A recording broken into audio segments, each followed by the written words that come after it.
Hello students, welcome to Vision institution again. लेकिन इस बार बहुत ही टाइम के बाद, है ना। आज अपन जो पढ़ने वाले हैं वो है डिसऑर्डर्स ऑफ सर्कुलेटरी सिस्टम्स। कि भाई आपका जो सर्कुलेटरी सिस्टम अपन ने अभी तक पढ़ा है ना, क्या पढ़ा सर्कुलेटरी सिस्टम में? हार्ट और उसकी वेसल्स पढ़ी। उनमें क्या क्या डिसऑर्डर्स हो सकते हैं ये अपन आज देखने वाले हैं। ठीक है, बहुत सारे डिसऑर्डर्स हो सकते हैं और एनसीईआरटी में जो दिए हैं अपन ज्यादा से ज्यादा उससे रिलेटेड देखेंगे, इससे ज्यादा नहीं देखेंगे। ठीक है, एक या दो चीजें ज्यादा देख सकते हैं जो कि आपकी ह्यूमन हेल्थ एंड डिजीज में भी कवर होगे 12th वाले में, तो अपन उसको यहीं पे देख लेंगे। देखो, सबसे पहला जो डिसऑर्डर जो अपन देखने जाने वाले हैं, ठीक है, उसके पहले आप समझो कि क्या क्या चीजें पॉसिबल हो सकती है। नाम याद रखो, उससे पहले कौन कौन से डायमेंशन में डिजीज पॉसिबल हो सकती है। मान लो कि आपका हार्ट है, ठीक है, 4 चेम्बर है। कितने? 4 चेम्बर है। देखो, हार्ट के पास 4 चेम्बर है, फिर भी लोग बोलते हैं, क्या बोलते हैं? तुम्हारे दिल में मेरे लिए जगह ही नहीं है। क्या बात है? एकदम गंदा सा जोक मारने के बाद चलो आगे बढ़ते हैं कि भाई चार जो चैम्बर है अपने पास, उससे चारों चैम्बर से कोई ना कोई वेसल जुड़ी हुई रहती है। ठीक है, कौन कौन सी आपको पता है? Inferior vena cava, superior vena cava कहाँ से जुड़ी होगी? तो अपन को पता है राइट साइड ऑफ एट्रियम से जुड़ी रहेगी। ठीक है, उसी तरीके से लेफ्ट में कौन सी वेन्स होती है, कौन सी आर्टरी होती है, ये अपन को पता ही है। याद रहेगा पल्मोनरी आर्टरीज कहाँ जुड़ी है, पल्मोनरी वेन्स कहाँ जुड़ी है, जो हार्ट से अवे ले जाते हैं ब्लड। ठीक है, उसे अपन बोलते हैं ये आर्टरीज है, और ये जो है ये पल्मोनरी वेन्स है। ओके, अब या तो यहाँ पे जो वेसल्स आ रही है उनमें ब्लड जो है, अभी देखो अपन ब्लड से रिलेटेड डिजीज नहीं पढ़ रहे, वो अपन ने ब्लड वाले चैप्टर में पढ़ लिए थे, एनिमल टिश्यू जब पढ़ा था तभी, उसमें कि भाई ब्लड ही कम हो गया, ब्लड में वॉल्यूम कम हो गया, ये सब अपन ने पहले पढ़े थे। अपन देखेंगे कि जो स्ट्रक्चर है हार्ट का, उसमें क्या क्या डिजीज पॉसिबल हो सकते हैं। मान लो कि ये जो वेसल्स है, ये वेसल्स बहुत ही, इसके बीच में जो जगह है, ल्यूमेन जो है, वो नैरो हो जाए। ऐसा क्यों होगा? यहाँ पे कुछ जमा हो जाएगा। आगे अपन पढ़ेंगे कि यहाँ पे कोलेस्ट्रॉल जो है वो जमा हो सकता है, आर्ट्रियोस्क्लेरोसिस क्या होगा, एथेरोस्क्लेरोसिस क्या होगा, ये अपन पढ़ेंगे। ठीक है, उसके अलावा यहाँ पे होते हैं वाल्व। तो या तो ये वाल्व जो है उनके फंक्शन बंद हो जाए, या तो ये वाल्व जो है वो इम्पेयर्ड हो जाए, है ना, उनका फंक्शन, इनका स्ट्रक्चर इम्पेयर्ड हो जाए, वो देखेंगे। उसके अलावा ये जो चैम्बर्स है, वो उनके बीच में कहीं ना कहीं मसल्स होते हैं। ठीक है, चैम्बर्स के बीच में कहीं ना कहीं क्या होते हैं? मसल्स होते हैं, जो कि अपन बोलते हैं कौन सा कार्डियम होता है, वो लेयर को क्या बोलते हैं? मायोकार्डियम। मायोकार्डियम में होते हैं बड़े बड़े मसल्स, कार्डियक मसल्स, और वो हेल्प करते हैं हार्ट को क्या करने में? पंप करने में हेल्प करते हैं। अगर उन मसल्स जो है उनका फंक्शन इम्पेयर्ड हो जाए तो उसे क्या कहेंगे? तो इतनी सारी पॉसिबिलिटीज है यहाँ पे। ठीक है, दूसरा, मैंने आपको जब वेसल्स पढ़ाए थे तो उसमें कोरोनरी आर्टरी पढ़ाई थी। तो कोरोनरी आर्टरी में अपन ने देखा था कि वो आर्टरी हार्ट को सप्लाई करती है। हार्ट तो पूरे उसको सप्लाई करता है, लेकिन ये जो अयोटा होता है उसमें से एक वेसल निकल के, छोटी छोटी वेसल्स होती है जो कि हार्ट को सप्लाई करती है, वो होती है कोरोनरी आर्टरीज। अगर इन आर्टरीज में ब्लॉकेज हो जाए तो उसे क्या कहते हैं? ठीक है, तो ये सारे के सारे आज अपन हार्ट के डिजीज जो है वो पढ़ने वाले। हाँ, तो फालतू जोक्स के बाद अभी अपन शुरू करते हैं। जो पहला डिसऑर्डर दिया है आपको आपके एनसीईआरटी में, देखो, थोड़ा सा एनसीईआरटी से हो सकता है कि अपना सीक्वेंस अलग हो सकता है, तो आप इससे ही पढ़ो। ठीक है, आपको याद रहेगा। सबसे पहले जो अपन पढ़ेंगे वो है हाइपरटेंशन, या तो हाई ब्लड प्रेशर।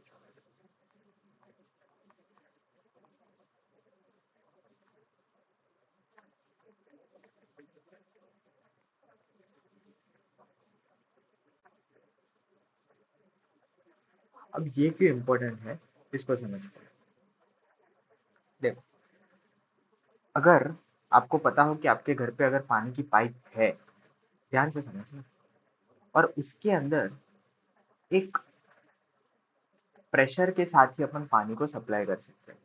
ठीक है, आपने देखा होगा कि अगर मान लो कि यहाँ पे ये नल से अटैच है, ठीक है, ये आपका नल है। अब नल से अटैच है आपका पाइप, अगर एक प्रेशर से ज्यादा आता है तो या तो ये पाइप यहाँ से निकल जाती है, या तो ये पाइप जो है वो फट सकती है। सेम वे अपने बॉडी में भी मान लो कि हाइपरटेंशन है तो एक हद तक वो एक्सीड कर सकती है कि बहुत सारी छोटी छोटी कैपिलरीज होती है तो वो फट सकती है, माइक्रो हेमरेजेस हो सकते हैं वहाँ पे, क्लॉट बन सकते हैं, और अगर क्लॉट बना तो फिर वहाँ पे दिक्कत हो सकती है। ठीक है, क्या दिक्कत होगी वो क्लॉट में पढ़ेंगे अपन। समझ में आ रहा है? अब हाइपरटेंशन किसे कहते हैं, ध्यान से समझना आप। हाइपरटेंशन किसे कहते हैं? जो एग्जाम से पहले आपका बीपी बढ़ जाता है क्या उसको हाइपरटेंशन कहेंगे? नहीं, वो हाइपरटेंशन है लेकिन वो टेम्पररी हाइपरटेंशन है। ठीक है, वो उसको अपन हाइपरटेंशन की एक वो वाली डिजीज वाली कैटेगरी में नहीं डालेंगे, वो physiological raise in blood pressure है। ठीक है, तो ये समझ गए। दूसरा, आपको पता है कि पप्पा आने वाले हैं, आप देख भी रहे हो पप्पा आ गए हैं, कब से फोन चला रहे हो, पप्पा बोल रहे हैं आपको कि बेटा फोन चलाना बंद कर दो, और तब तक आपके हाथ जो रुकते नहीं है और एकदम से फिर आता है रैश, और फिर आपके हाथ जो रुक जाते हैं, तब जो आपका हाइपरटेंशन होता है वो भी हाइपरटेंशन नहीं है। ठीक है, हाइपरटेंशन किसे कहेंगे कि आपका जो blood pressure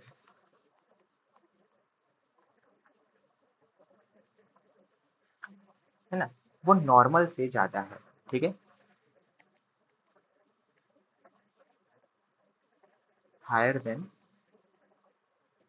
normal for a long time.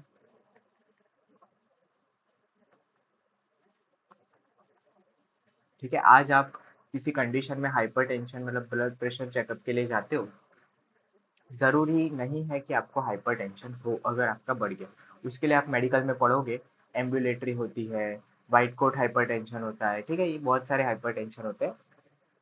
तो ज़्यादा टाइम तक मतलब एक 2-3 रीडिंग तक आप देखोगे कि हाइपरटेंशन अगर आ रहा है फाइंडिंग में तो उसको कहेंगे।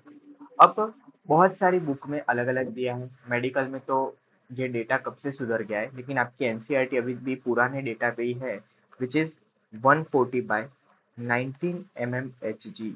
ये याद रखना, मिलीमीटर ऑफ मर्क्यूरी में आपका हाइपरटेंशन जो है वो नापा जाता है। ठीक है, तो ये याद रखना। कितना बोला मैंने? 140/90। हालांकि ये डेटा बहुत टाइम से चेंज हो गया है, अभी तो 130/80 पे भी बोला जाता है स्टेज 1 हाइपरटेंशन। ठीक है, लेकिन आपको ये याद रखना है। अब इससे बहुत सारी प्रॉब्लम्स हो सकती है, तो अगर लॉन्गर टाइम के लिए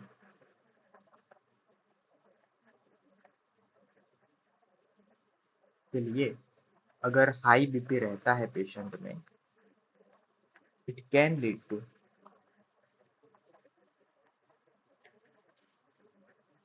बहुत सारे वाइटल ऑर्गन को अफेक्ट करता है। ठीक है, किडनी फेलियर। ठीक है, ब्रेन का इडिमा करवा सकता है।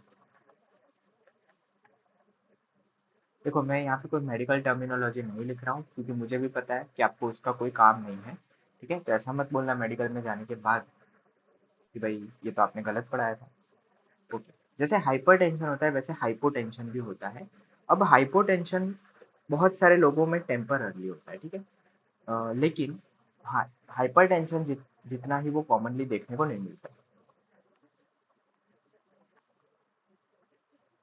हाइपोटेंशन में क्या होता है, 110/70 mmHg अगर है तो इसको हाइपोटेंशन में गिनते हैं। ये भी जो रीडिंग है वो चेंज हो गई है, पर क्योंकि एनसीईआरटी इस पे चल रही है तो अपन भी इस पे चलेंगे। ठीक है, क्योंकि नीट में आपकी एनसीईआरटी माता है। ओके, तीसरा जो अपन पढ़ेंगे, हाइपोटेंशन से क्या होगा, ब्लड प्रेशर कम हो गया, ब्रेन तक ब्लड कम पहुंच रहा है तो पेशेंट गिर सकता है ना, बेहोश हो सकता है। कुछ नहीं करना है, हाइपोटेंशन है तो उसको शुगर खिला दो थोड़ा सा, है ना, शुगर वाला पानी, जूस, ऐसा कुछ पिला दो, ऐसा सब करते हैं अगर आपको पता हो तो। अब जो पढ़ेंगे वो है आर्टेरियोस्क्लेरोसिस। आर्टेरियोस्क्लेरोसिस,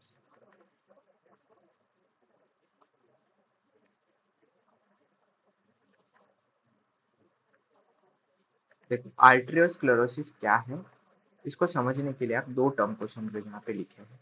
पहला जो टर्म लिखा है वो लिखा है, देखो यहाँ से आर्टरी पढ़ने में आ रहा है, और दूसरा टर्म आपको दिखाई देगा वो है स्क्लेरोसिस। स्क्लेरोसिस मतलब आ, वहां पे कोलेस्ट्रॉल जमा हो जाना बोल सकते हैं। देखो, स्क्लेरोसिस का लेमन टर्म कुछ और नहीं है, मिनरल डिपोजिशन आप समझो, जैसे कि कैल्शियम डिपोजिशन हो सकता है, इसको स्क्लेरोसिस बोलते हैं, ठीक है। स्क्लेरोसिस क्या है? मिनरलाइजेशन।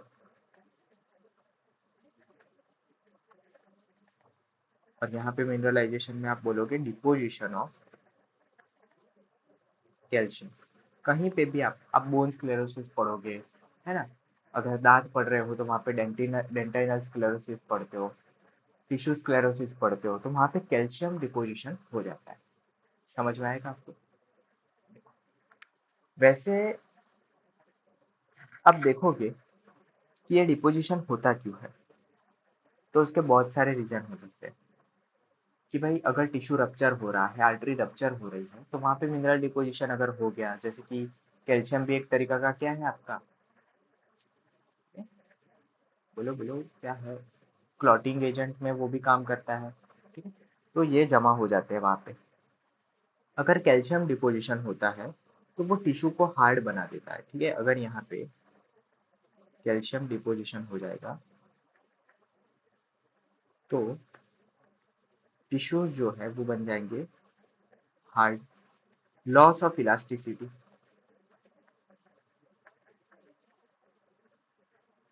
ठीक है। तो आपका जो ब्लड वेसल जो है वो इतना इलास्टिक है, वो प्रेशर आने पे उसको झेल पा रहा है, वो अभी उसकी इलास्टिसिटी चली जाएगी। तो इसकी वजह से क्या होता है, इलास्टिसिटी चली जाने की वजह से ये इजीली रप्चर्ड हो जाती है, ठीक है। देखो, आर्टेरियोस्क्लेरोसिस का मतलब क्या है, कैल्शियम डिपोजिशन, वहां पे उसका डेफिनेशन खत्म हो जाता है। ये जो है उसके कॉन्सिक्वेंसेस है कि वो हो गया तो क्या होगा, वो हो गया तो उसकी वजह से टिश्यू हार्डनिंग हो जाएगी, इजीली रप्चर्ड हो जाएगी, और उसकी वजह से वहां पे आपको हेमरेज देखने को मिलता है। और अगर हेमरेज हुआ, ठीक है,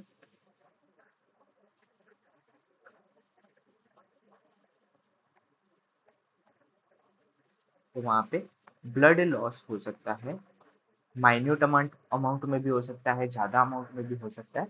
ऐसा ज़रूरी नहीं है कि बहुत ज़्यादा ही होगा, लेकिन आप सोचो कि अगर आँखों में जो रेटाइना है उसके पास जो वेसल्स है वहाँ पे हुआ तो वहाँ पे ब्लड डिपोजिशन होगा। अब आँखें जो है वो आपकी प्रोटेक्टेड होती है, वहाँ पे भी जैसे आपका ब्लड ब्रेन बैरियर होता है उसी तरीके से आँखों में भी बैरियर होता है कि वहाँ पे इजीली ब्लड ऐसे कोई भी चीज़ आँखों में डिपोजिशन नहीं कर सकता, तो इन्फेक्शन होने के चांसेस ज़्यादा है। ब्रेन में हेमरेज हो रहा है, भले माइन्यूट है, लेकिन वो कितना अफेक्ट करेगा आप सोचो। पर्टिकुलर एक ब्रेन का जो फोकस होता है उसके फंक्शन को ही रप्चर कर देगा। वो अपन आगे पढ़ेंगे, जब ब्रेन वाला चैप्टर पढ़ेंगे, नर्वस सिस्टम पढ़ेंगे तब, ठीक है। अब उसके जैसा ही एक है एथेरोस्क्लेरोसिस।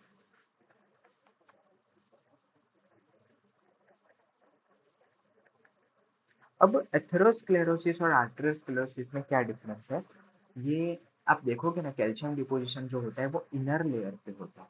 एथेरोस्क्लेरोसिस जो होता है वहां पे पहले तो होता है डिपोजिशन ऑफ कोलेस्ट्रॉल होता है वहां पे। छोले भटूरे आपने, ये जोक बहुत चला था, कोलेस्ट्रॉल लिखता था फिर बोलते थे ये क्या लिखा है, छोले का स्पेलिंग तो सही लिखा है, भटूरा नहीं सही लिखा, तो ये छोले भटूरे नहीं है। छोले भटूरे खाने से ये हो सकता है, ठीक है। तो ये कहाँ जमा होता है, देखो, कैल्शियम कैल्शियम जो डिपोजिशन होता है वो होता है ट्यूनिका इंटीमा पे। कौन सी माँ? इंटीमा। लेकिन जो कोलेस्ट्रॉल जो डिपोजिशन होता है वो याद रखना कि आपकी आर्टरी है, और ये उसका पहला लेयर, दूसरा लेयर, तीसरा लेयर, ठीक है, ये आपकी इंटीमा है, ठीक है, ये आपकी मीडिया है। तो इंटीमा और मीडिया के बीच में जो है वो डिपोजिशन होता है, तो कहाँ पे, बिटवीन ट्यूनिका इंटीमा,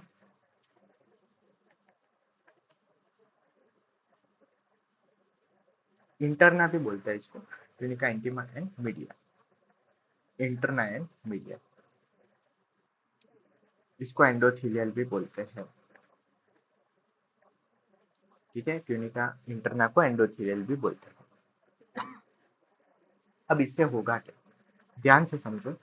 मान लो कि ये आपकी ट्यूनिका मीडिया है, ठीक है, और ये आपकी ट्यूनिका इंटरना है। अब पहले तो इसके बीच में ये डिपोजिशन होना शुरू हुआ, ठीक है। फिर भी ये ल्यूमन था उसका। फिर भी आपने छोले भटूरे खाना शुरू ही रखा, आपको कोई फर्क नहीं पड़ता था, एक्सरसाइज करनी नहीं है, ये सब कुछ करना नहीं है। तो क्या होता है, ये डिपोजिशन की वजह से ये जो लेयर है वो ऐसे फूल जाती है। ठीक है, क्योंकि डिपोजिशन तो हो ही रहा है, छोले भटूरे तो आ ही रहे हैं बॉडी में, तो कोलेस्ट्रॉल बढ़ेगा और उस कोलेस्ट्रॉल की वजह से ये ऐसे बढ़ जाता है। अब क्योंकि यहाँ पे कोलेस्ट्रॉल जमा हो गया है, तो ये फुलाएगा, लेयर को फुलाएगा और ऐसे ऐसे करते करते ये फूल जाएगी और उसकी वजह से ल्यूमेन जो है वो हो जाएगा नैरो। समझ में आ रहा है, ल्यूमन नैरो हो जाएगा। तो आपका जो ब्लड फ्लो है उसमें दो चीजें होगी, ऑब्स्ट्रक्शन होगा ऑफ ब्लड फ्लो यहाँ पे होगा। अब यहाँ पे जैसे ही ऑब्स्ट्रक्शन होता है तो प्लेटलेट डिराइव्ड ग्रोथ फैक्टर आ जाते हैं।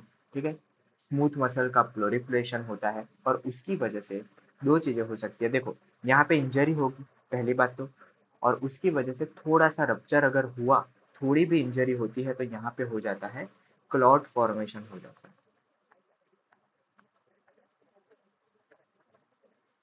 ठीक है, अब मुझे एक बात बताओ कि यहाँ पे बड़ा सा क्लॉट फॉर्मेशन हो जाता है तो उसको अपन क्या बोलते थे, थॉम्बस फॉर्मेशन। ठीक है, तो इसको बोलते थे थॉम्बस। अगर ये थॉम्बस, ये जो प्लाक है वो यहाँ से निकल गया और निकल के ये क्या करने लगा, if detach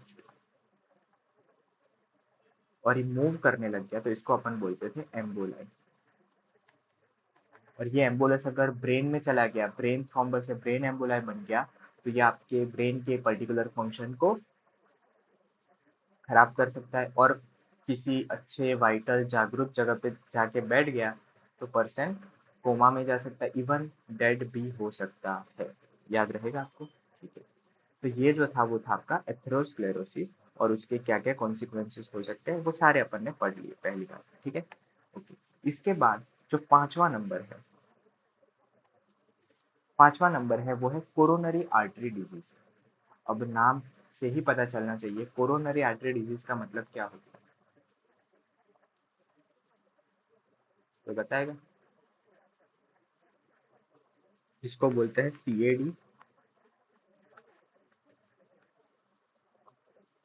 coronary artery disease. इसका कोई मतलब बता।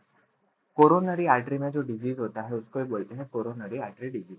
अब अभी से जो अपन ने अभी तक जो भी पढ़ा उन सब की वजह से, चाहे हाइपरटेंशन हो, आर्टेरियोस्क्लेरोसिस हो, एथेरोस्क्लेरोसिस हो, उन सब की वजह से जो डिजीज कोरोनरी आर्टरी में देखने को मिलते हैं उसको बोलते हैं अपन कोरोनरी आर्टरी डिजीज। क्यों, तो ऊपर जो भी डिजीज पड़े या उसके अलावा और कोई भी डिजीज हो उनकी वजह से यहाँ पे हो जाता है occlusion, occlusion of coronary artery lumen.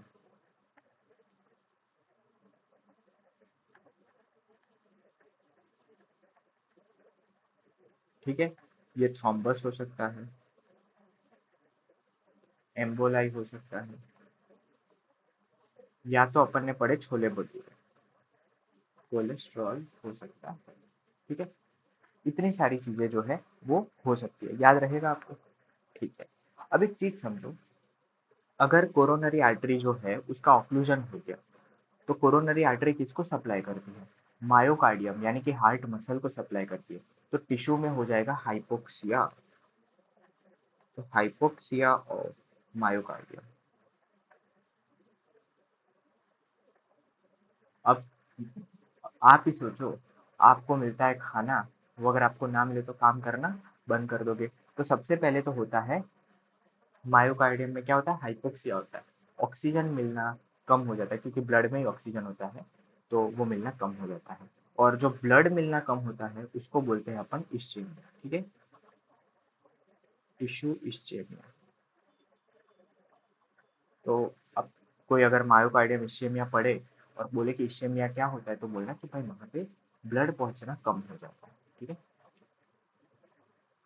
Hypoperfusion को भी इश्चेमिया ही बोलते हैं बेटा। अब इसकी वजह से क्या होगा कि आपके जो मसल्स है, अब हार्ट तो जो है वो तो क्या करेगा, उसको ब्लड मिले उसको ऑक्सीजन नहीं मिले कुछ भी होगा, वो अपनी अंतिम सांस तक, वो आपके जैसे कमजोर नहीं है, वो अपनी अंतिम सांस तक धड़कते रहेगा। तो एक टाइम तो ऐसा आएगा कि भाई वो क्या करेगा, हार्ट फटीग हो जाएगा, हार्ट के मसल जो है वो थक जाएंगे और उसकी वजह से हार्ट मसल फटीग होंगे और उसकी वजह से वहां पे होता है क्या, pain, pain as a symptom. क्यों, हार्ट मसल फटीग हो गए। और ये पेन जो होता है वो कैसा होता है, रेडिएटिंग पेन। ठीक है, ये चेस्ट से लेके ये पेन शुरू होता है और लेफ्ट आर्म के बैक तक ये पेन जाता है, ये आपको पता ही है। और ये जो पेन होता है एज अ सिम्टम, उसी को अपन बोलते हैं एंजाइना पेक्टोरिस। क्या बोलते हैं?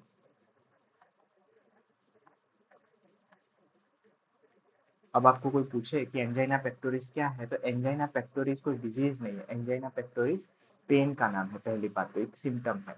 दूसरा, ये क्यों होता है, तो क्योंकि या तो हार्ट के मसल जो है उनका परफ्यूजन कम हो गया है, मायोकार्डियम इश्चेमिया है, तो इन सब कंडीशन में एंजाइना पेक्टोरिस हो सकता है। प्रेगनेंसी नहीं भी पेक्टोरिस हो सकता है। क्या क्या बोलते रहते हो इधर सामने बैठ के, ठीक है, तो ये आपको याद रहेगा। ठीक है, अब वाइवा से पहले छाती में दुखने लग जाता है, वो एंजाइना पेक्टोरिस नहीं है। ठीक है, याद रखना, वो इंटरनल मार्क्स का डर है, वो एंजाइना का पेन नहीं है, वो मार्क्स का पेन है। तो ये सब नहीं करना है। ठीक है, तो एंजाइना पेक्टोरिस समझ में आ गया।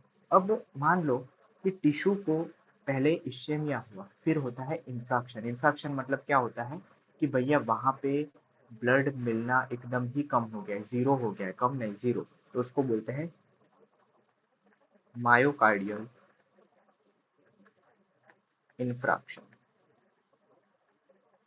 इन्फेक्शन नहीं, इंफ्राक्शन। ठीक है, और इसी को कई लोग बोलते हैं कि भाई अटैक आया, अटैक आया, हार्ट अटैक, इनको क्या हुआ था, अटैक आया था। इंफ्राक्शन की वजह से टिश्यू डेथ होती है यहाँ पे, तो डेथ ऑफ कार्डियल कार्डियक मसल, याद रहेगा। ओके, तो एंजाइना जो है, ये जो आपका एंजाइना कहाँ था, एंजाइना जो है वो मेल फीमेल किसी में भी हो सकता है, लेकिन याद रखना मिडल एज और एल्डरली एज में ज़्यादा कॉमन होता है। क्यों? क्योंकि एल्डरली एज में कोलेस्ट्रॉल जो है उसका मेटाबॉलिज्म बहुत ही अफेक्ट करता है, इंडियंस में तो बहुत ज़्यादा, क्योंकि खाने पीने में कुछ ध्यान नहीं रखते। तो मिडल एज और एल्डरली एज में बहुत ज़्यादा कॉमन होता है। ठीक है, और जब ये सब होता है तो वहाँ पे आपने देखा होगा कि स्ट्रेप्टोकाइनेज और plasminogen activator as a blood clotting agent दिया जाता है। और ये नीट में पूछा गया था कि स्ट्रेप्टोकाइनेज और टिश्यू प्लाज्मिनोजन एक्टिवेटर्स जो है वो कौन से सब्सटेंस में आते हैं, जो अलग अलग सब्सटेंस जो अपन पढ़ते हैं उसमें ये पूछा गया था। तो टिश्यू प्लाज्मिनोजन एक्टिवेटर, और दूसरा दूसरा याद रखना स्ट्रेप्टोकाइनेज, ये दिए जाते हैं एज अ ब्लड क्लॉट को डिसॉल्व करने के लिए।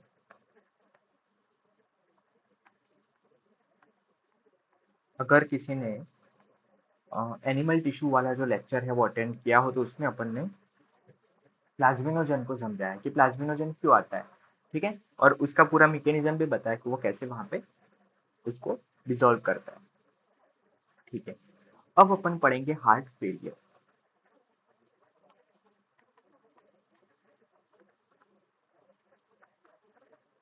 अब हार्ट फेलियर किसे कहते हैं, देखो हार्ट अटैक अलग है, हार्ट फेलियर अलग है।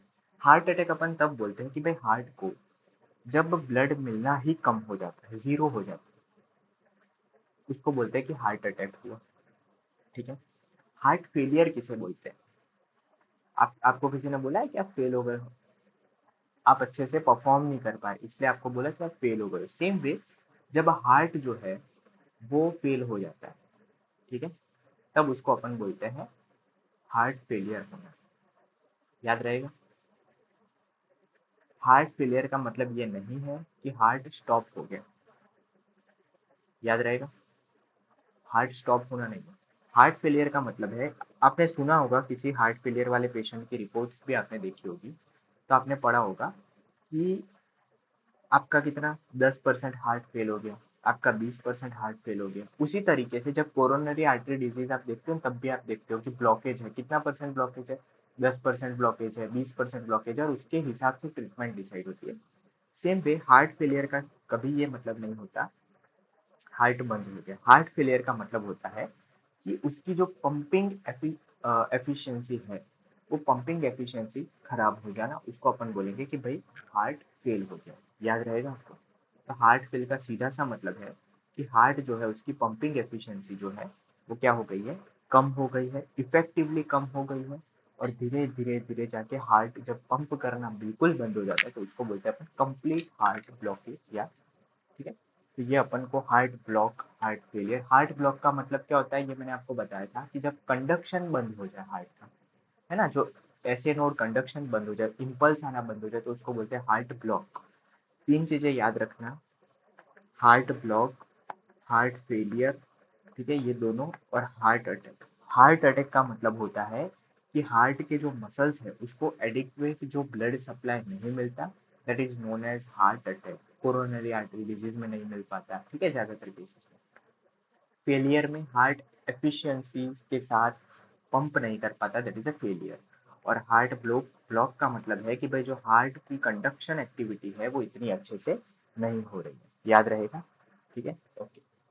तो हार्ट फेलियर का मतलब हुआ कि पंपिंग जो एफिशिएंसी है, ठीक है, ब्लड पंपिंग एफिशिएंसी जो that is not enough to meet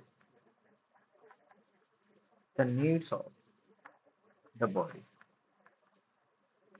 इतनी नहीं है कि जितनी बॉडी को चाहिए। याद रहेगा, तो उसको अपन बोलेंगे हार्ट फेलियर। अभी बहुत पुरानी बुक में आप पढ़ोगे तो आपको कंजस्टिव हार्ट फेलियर नाम का भी चैप्टर मिल जाएगा। अब कंजस्टिव हार्ट फेलियर क्या होता है, तो एक चीज याद रखना, कंजेस्टिव हार्ट फेलियर का मतलब होता है कि लंग जो होते हैं आपके, ये जो आपके लंग्स हैं, ठीक है, और यहाँ से आपका, यहाँ पे मान लो कि यहाँ पे हार्ट है लेकिन मैं नीचे बना रहा हूँ, और ये लंग्स की वेसल्स है। अब जो लंग्स की जो वेसल्स है, कई बार यहाँ पे लंग्स में कंजेशन हो जाता है। आप कंसोलिडेशन पढ़ोगे, न्यूमोनिया पढ़ोगे, अलग अलग चीजें पढ़ोगे, तो उसकी वजह से लंग्स में कंजेशन की वजह से जो ब्लड का आपका जो गैसियस ट्रांसफ्यूजन होना चाहिए वो अच्छे से नहीं होता। तो due to congestion of the lungs, अगर आपके हार्ट में जो सिम्टम्स आ रहे हैं फेलियर के, तो उसको बोलते हैं अपन कंजेस्टिव हार्ट फेलियर। ठीक है, तो अभी के लिए आपको इतना ही याद रखना है, हायर स्टडी में जाके आप अच्छे से पढ़ोगे, ठीक है। कार्डियक अरेस्ट क्या होता है, तो ये भी आपने पढ़ा होगा कि कार्डियक अरेस्ट ना, सडन स्टॉपेज ऑफ हार्ट, कि भाई एकदम से हार्ट स्टॉप हो गया। ये भी होता है, मसल डैमेज हो चुके हैं पहले, इसकी वजह से ही होता है, ठीक है। क्योंकि अपन सर्कुलेटरी सिस्टम के डिजीज पढ़ रहे हैं तो मैं आपको दो अलग से बताना चाहता हूँ। पहला है वेरिकोज वेन, ये आपने बहुत पढ़ा होगा। देखो वेरिकोज वेन नाम से आपको पता चलना चाहिए पहली बात तो कि ये कहाँ होता है, तो ये वेन्स में होता है, सिंपल सी बात है। अब ये आपकी वेन्स है, देखो मैं यहाँ पे वेन्स बना रहा हूँ। वेन्स में क्या होता है कि यहाँ पे लगे होते हैं वाल्व्स। जैसे ही ब्लड यहाँ से ऊपर जाता है तो एक टाइम के बाद ये वाल्व हो जाते हैं बंद, ताकि ब्लड ऊपर जाए। फिर वापस से नया ब्लड आता है, उतनी देर वाल्व खुलते हैं, तो ये पंप वेन्स में होते हैं वाल्व, वो काम कर रहे होते हैं बढ़िया से। दिक्कत क्या होती है कि लॉन्ग स्टैंडिंग पोजीशन में जो लोग काम करते हैं उनमें यहाँ पे ब्लड ग्रेविटी की वजह से नीचे ही रहता है। अब ये वाल्व जो है वो एफिशिएंटली उस ब्लड को ऊपर पहुंचा नहीं पाते, तो या तो ये वेन्स के वाल्व में डिफेक्ट होती है, या तो जो वेन्स होती है उनकी वॉल्व में डिफेक्ट होती है कि अच्छे से वो पंपिंग एक्टिविटी नहीं कर पाती, ठीक है। तो उसकी वजह से ब्लड जो है वो ना तो ऊपर जा पाता है और ज्यादातर टाइम नीचे ही एंगोज रह पाते हैं, ठीक है। तो आपने देखा होगा कि ऐसे पेशेंट के जो स्किन होते हैं ना उसके ऊपर आपको थोड़े ब्लूइश या पर्पल कलर के पैचेस देखने को मिलते हैं।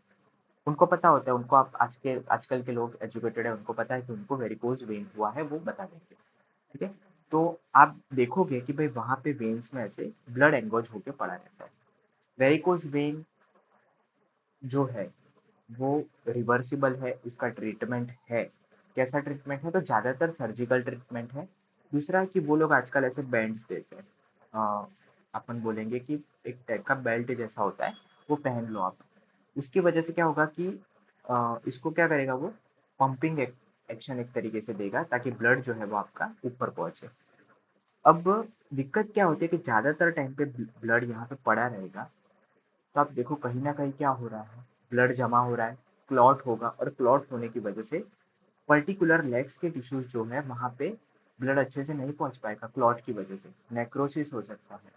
अगर ऐसे पेशेंट जो होते हैं वेरिकोज वेन के पेशेंट्स, वो ध्यान नहीं रखते, उनमें अगर इन्फेक्शन हो रहा है, तो ऐसे पेशेंट में क्या होने के चांसेस ज़्यादा है, पैर में पर्टिकुलर जगह पे नेक्रोसिस होने के चांसेस ज़्यादा है, गैंग्रीन हो सकता है। ठीक है, तो वेरिकोज वेन जो है वो डिफेक्ट इन वाल्व्स या तो वेन, ठीक है, डिफेक्ट्स इन वाल्व्स और वेन, इन दोनों में हो सकती है। ये वाल्व्स ऑफ वेन ही याद रखना, ठीक है? तो इसमें दिक्कत हो सकती है। यहाँ पे नॉर्मल वेन में यूनिडायरेक्शनल ब्लड फ्लो होता है, लेकिन इसकी वजह से बाई डायरेक्शनल हो जाता है। ट्रीटमेंट इसका सर्जिकल जो है रिमूवल है, दैट वेन का आप सर्जिकल रिमूवल कर दो, हो जाएगा। एक है एरिथमिया। एरिथमिया क्या होता है वो समझते हैं। देखो, आपका जो ब्लड है, सॉरी नॉट ब्लड, आपका जो हार्ट है, उसका हार्ट रेट कैसा होता है, 72 के आसपास होता है। और पर्टिकुलर आप उसका ईसीजी देखोगे ना, तो आपको ऐसा मिलेगा, मतलब एक पैटर्न में ईसीजी मिलेगा आपको, ठीक है, ऐसा मिलता है। ईसीजी अपन ने पढ़ा है, बिल्कुल ऐसा मिलता है।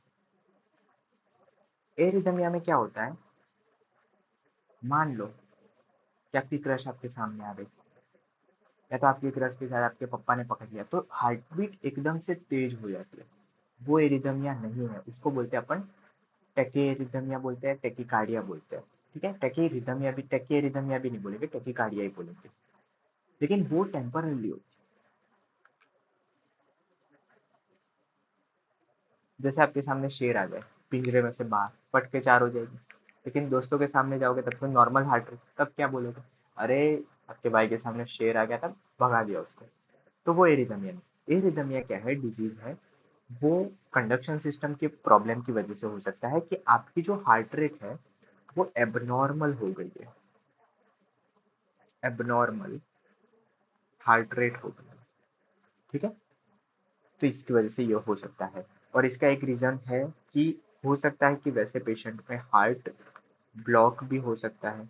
हार्ट ब्लॉक को क्या बोलेंगे, यहाँ पे जो इलेक्ट्रिकल पाथवे है, इलेक्ट्रिकल कंडक्शन पाथवे,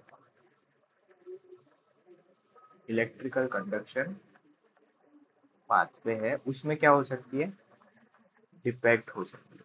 ठीक है, तो आपने इसमें सुना होगा ए बी ब्लॉक है, हार्ट ब्लॉक अपन ज़्यादातर सुनते हैं, उसमें भी सुनते हैं कितने परसेंट का ब्लॉक है, तो वो सब सुनते हैं।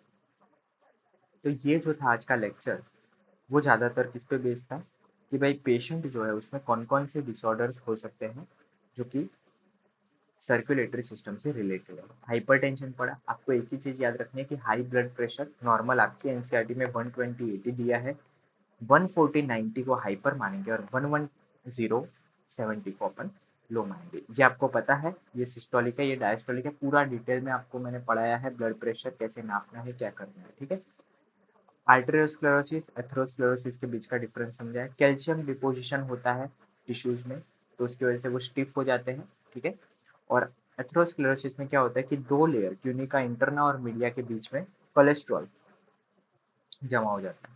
कोरोनरी आर्टरी डिजीज मैंने अच्छे से पढ़ा है कि भैया ऑक्लूजल जो है हो जाता है उनके ल्यूमन में, तो उसकी वजह से क्या होगा, हाइपोक्सिया हो जाएगा, लंबे टाइम तक रहा और ज़्यादा प्रोग्रेसिव अगर आपका सीएडी है, तो एक टाइम के बाद क्या हो जाएगा, पर्टिकुलर टिश्यू जो है वहाँ पे इंफ्रैक्शन हो जाएगा, नेक्रोसिस हो सकता है, टिश्यू डेड हो सकता है, और उसकी वजह से हार्ट फेलियर भी हो सकता है। ठीक है, कार्डियक अरेस्ट मैंने आपको बताया। हार्ट फेलियर क्या है, पंपिंग एफिशिएंसी कम हो जाना। कार्डियक अरेस्ट क्या है, सडन स्टॉपेज ऑफ हार्ट, कहीं ना कहीं हार्ट ब्लॉक जैसा ही है। हार्ट ब्लॉक क्या है, कंडक्शन सिस्टम जो है वो बंद हो जाना। वेरिकोज वेन एरिथमिया एक्स्ट्रा था, याद रख सकते हो आप, रखना हो तो। ठीक है, यहाँ तक अपन रखते हैं। बहुत छोटा लेक्चर था आज का, मेरे को भी पता है। लेकिन यहाँ पे अपना समाप्त हो जाता है आपका सर्कुलेशन वाला जो चैप्टर है, बॉडी फ्लूइड एंड सर्कुलेशन समाप्त हो जाता है। अब इसके बाद जो चैप्टर पढ़ने वाले हैं वो है, वो कौन सा है, याद रहेगा आपको? Excretory product and there elimination, ये अपन पढ़ेंगे।